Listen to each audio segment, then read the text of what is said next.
പ്രയാഗ്രാജിലാണ് ഉള്ളത്. ഇവിടെ തന്നെ ഏറ്റവും ഇമ്പോർട്ടന്റ് ആയിട്ടുള്ള ത്രിവേണി സംഗമം, അതായത് യമുന, ഗംഗ, സരസ്വതി ഈ നദികളുടെ സംഗമം, ആ ഒരു സ്ഥാനത്തേക്കാണ് നമ്മൾ പൊക്കോണ്ടിരിക്കുന്നത്. ആൻഡ് അവിടെ തന്നെ അലോപി മാതാ ക്ഷേത്രം, അതായത് സതീദേവിയുടെ വിരലുകൾ വീണത് ഇവിടെയാണെന്നാണ് പറയപ്പെടുന്നത്. അപ്പോൾ എന്നിട്ട് ദേവി അപ്രത്യക്ഷയായി. അപ്പൊ നമ്മൾ ആ ഒരു അമ്പലത്തിലേക്കും അതിന്റെ പരിസര പ്രദേശം അവിടെയാണ് ഈ ത്രിവേണി സംഗമം ഉള്ളത്. അപ്പൊ നമ്മൾ അങ്ങോട്ടാണ് പൊക്കോണ്ടിരിക്കുന്നത്. ഈ പോകുന്ന വഴിക്ക് തന്നെ അത്യാവശ്യം നല്ല തിരക്കാണ്. ഇപ്പൊ നോക്കിക്കഴിഞ്ഞാൽ കാണാൻ പറ്റും, ഭയങ്കര കൺജസ്റ്റഡ് ആണ്. ഈ റോഡും കൺജസ്റ്റഡ് ആണ്, ഭയങ്കര സ്ലോ മൂവിങ് ആയിട്ടുള്ളൊരു ട്രാഫിക് ആണ്. നമ്മൾ മോസ്റ്റ് പ്രോബബ്ലി ഇവിടെ നിന്ന് ഇറങ്ങി നടക്കേണ്ടി വരും. കുറച്ചുകൂടെ പോയി കഴിഞ്ഞാൽ നമ്മൾ ഇവിടെ നിന്ന് ഇറങ്ങി നടക്കേണ്ടി വരും. എന്തായാലും അവിടെ പോയിട്ട് നമുക്ക് ബാക്കി കാണാം.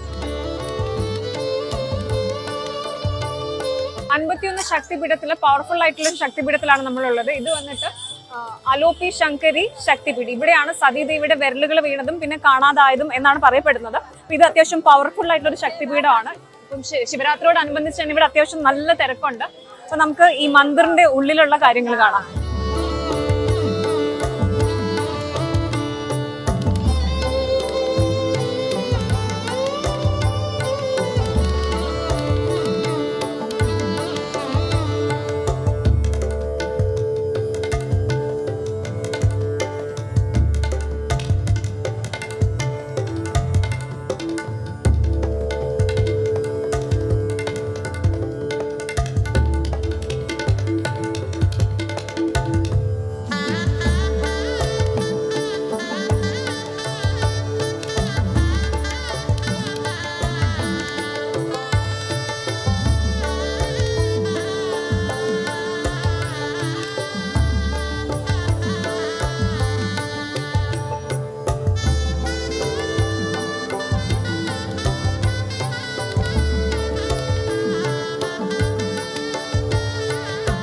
ശക്തിപീഠത്തിന്റെ പ്രത്യേകതകളും കാര്യങ്ങളും നമ്മളോട് ഷെയർ ചെയ്യാനായിട്ട് മാനിനി എന്ന് പറഞ്ഞ ഒരാളുണ്ട്. അപ്പോൾ മാനിനി ഫ്രം ബാംഗ്ലൂർ ആൻഡ് ഒരു എഴുത്തുകാരിക്കാണ്. ഇങ്ങനെ സ്പിരിച്വൽ ആൻഡ് ട്രഡീഷണൽ കൾച്ചറൽ കാര്യങ്ങളെ കുറിച്ചുള്ള ബുക്സ് ഒക്കെ എഴുതിയിട്ടുണ്ട്. നമുക്ക് മാനിനിയുടെ details. What is the speciality of this Shaktipeetham? Namaskaram. This mandir is called Alopi Devi Mata Mandir.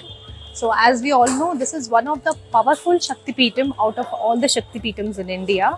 So why Alopi Devi Mata Mandir is because Ma Sati's body, when it was cut into pieces by Mahavishnu's Sudarshana Chakra, her fingers, that is the last part of the body, her fingers fell into this place and it is said that it just got disappeared. Alopi means disappeared.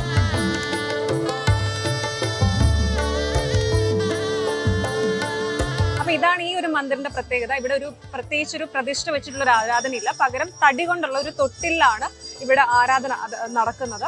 അപ്പോൾ ഇതാണ് ഈ ഒരു മന്ദിറിന്റെ പ്രത്യേകതകളെല്ലാം. News 18 വേണ്ടി പ്രയാഗ്രാജിൽ നിന്ന് കൃഷ്ണൻ നായർ.